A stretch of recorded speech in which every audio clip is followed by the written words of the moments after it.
ગુજરાત 18 માં આપનું સ્વાગત છે। લીંબડી શહેરમાં પ્રજાની અનેક અસુવિધાઓને લઈને લીંબડી શહેર કોંગ્રેસ દ્વારા મામલતદારને આવેદનપત્ર આપ્યું। લીંબડી શહેરમાં કેટલાક વોર્ડ વિસ્તારોમાં કાદવ કીચડવાળા જ રસ્તાઓ જોવા મળતા હશે તથા રોડ પાણીથી વંચિત રહ્યા છે। શહેરીજનો તેમજ કેટલાક જગ્યાએ ગંદકી જોવા મળેલ છે અને ગટરોની સાફ સફાઈ પણ રેગ્યુલર કરવામાં આવતી નથી। લીંબડી નગરપાલિકા દ્વારા ચોમાસાને લગતી પ્રી મોન્સૂનની કામગીરી કરવામાં આવતી જ નથી તેવા શહેર કોંગ્રેસના કાર્યકરોએ આકરા પ્રહારો કરેલ અને લીંબડી શહેરમાં અનેક સુવિધાના પ્રશ્નોનો કોઈ નિકાલ કરવામાં આવેલ નથી, જેથી લોકો ત્રાહિમામ પુકારી ગઈ છે, જેને લઈ આપવામાં આવ્યું હતું। લીંબડી શહેર કોંગ્રેસના કાર્યકરોએ સેવા સદન પહોંચ્યા અને મામલતદારને આવેદન આપ્યું। લીંબડી નગરપાલિકાના ચીફ ઓફિસર પણ સમયસર હાજર રહેતા નથી એવા આક્ષેપો કરવામાં આવેલ। આવેદનપત્રમાં લીંબડી શહેર કોંગ્રેસ પ્રમુખ કાર્યકરો આગેવાનો મોટી સંખ્યામાં ઉપસ્થિત રહેલ। રઘુભાઈ પ્રદેશ ડેલિગેટ છે, કોંગ્રેસ સમિતિના વરજંગભાઈ છે, માલધારી સમાજના આગેવાન અશોકભાઈ શાહ જૈન અગ્રણી છે, પણ શેલાભાઈ વિરોધ પક્ષના નેતા નગરપાલિકાના માયના અમારા મયુરભાઈ આપણે ચૂંટાણા છે મહાત્મા વાર્ડના છેલ્લા ઘણા સમયથી 28 જણાની બહુમતી છે, કોઈને ગાંઠતા નથી, કાયદાની એ છે તે છે, કારણ કે એમનો કોઈ વિરોધ પક્ષ અંદર રહ્યો નથી। એટલે વિરોધ પક્ષ રહ્યો નથી એટલે કોઈનો જનતાનું સાંભળતા નથી, અમારું સાંભળતા નથી। અમે ચીફ ઓફિસરને અનેકવાર રજૂઆત કરી, ચીફ ઓફિસર સાહેબ હોતા નથી। લોકશાહીની પ્રણાલિકા મુજબ દરેક વ્યક્તિને ન્યાય આપો, દરેક વિસ્તારને ન્યાય આપો। શક્તિ સોસાયટીમાં સાહેબ હલાય એવું નથી, પાવર હાઉસ રોડ ઉપર લોકો સાયકલ નીકળી શકે એવું નથી। ચુનારા વાઇડમાં એટલી બધી મુશ્કેલી છે, લોકો હાલીને પણ નથી જતા। કોઈ મહિલાને પ્રસૂતિ હોય ને તો ઓલા નાળાની નીચે તેમ પાણીની અંદર નીકળે, ન્યાય હાલે એવું નથી, ન્યાય પાણી સાહેબ ચીફ ઓફિસર સેહત ને એમ કઈ ચાલે, એમનું ક્વાર્ટર એક ખંડેર હાલતમાં નગરપાલિકામાં પડ્યું, બિલકુલ ચીફ ઓફિસર સાહેબ આવતા હેડક્વાર્ટરમાં આવે તો અંદર બેઠા હોય ને તો જે ચોમાસા જાય ને તોય નથી હાજર રહેતા હેડક્વાર્ટર। માનો કે 8-10 જણા આ જૈન કોલોનીમાંથી ભરતભાઈ માળીની રજૂઆત કરવા ગયા, ચીફ ઓફિસર સાહેબ અંદર બેઠા હોય ને તો બહારથી જવાબ મળી જાય નથી। સર્કિટ હાઉસમાં બેઠા બેઠા સહી કરી નાખવાનું બિલ બની ગયા। ડેપ્યુટી કલેક્ટર સાહેબનું નથી માંગતા, બોલો હવે આની નિર્ભરતા તંત્ર કેટલું કહેવાય। બીજા નંબરમાં સાહેબ ગેસ વાળા જે પાઇપલાઇનનું નાખે છે એના પૈસા લઈ લે છે। હાલો હું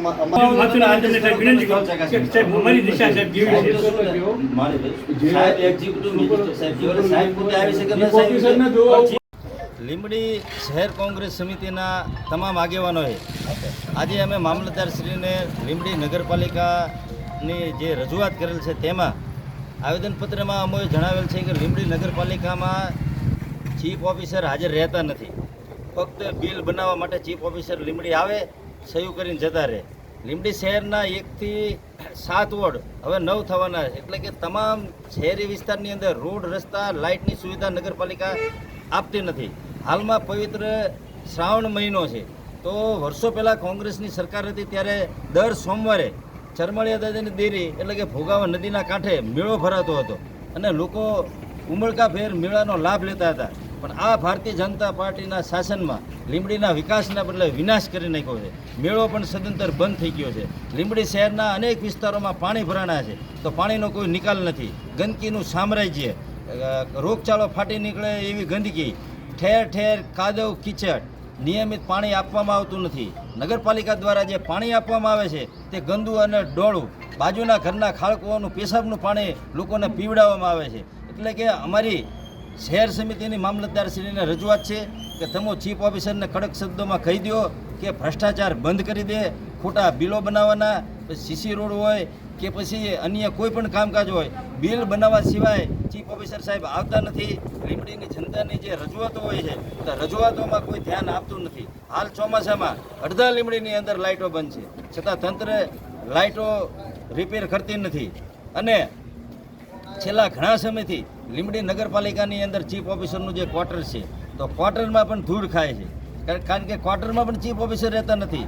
સરકારી નિયમ મુજબ, સરકારના પરિપત્ર મુજબ એટલે કે સંવિધાનમાં જોગવાઈ છે કે ચીફ ઓફિસર હોય કે કોઈ પણ અધિકારી હોય એને જ્યાં નોકરી કરતો હોય તેને હેડક્વાર્ટરમાં રહેવાનું હોય, તો ચીફ ઓફિસર લીંબડીના હેડક્વાર્ટરના રહેવાના બદલે સર્કિટ હાઉસમાં આવી આંટો મારીને જતા રહે છે। એટલે અમારી શહેર કોંગ્રેસ સમિતિની મામલતદાર સાહેબને અમારી ખાસ રજૂઆત છે કે લીંબડી શહેરની જનતાને જે રોડ, રસ્તા, લાઇટ, પાણી, સફાઈ તો તાત્કાલિક હલ કરવામાં આવે.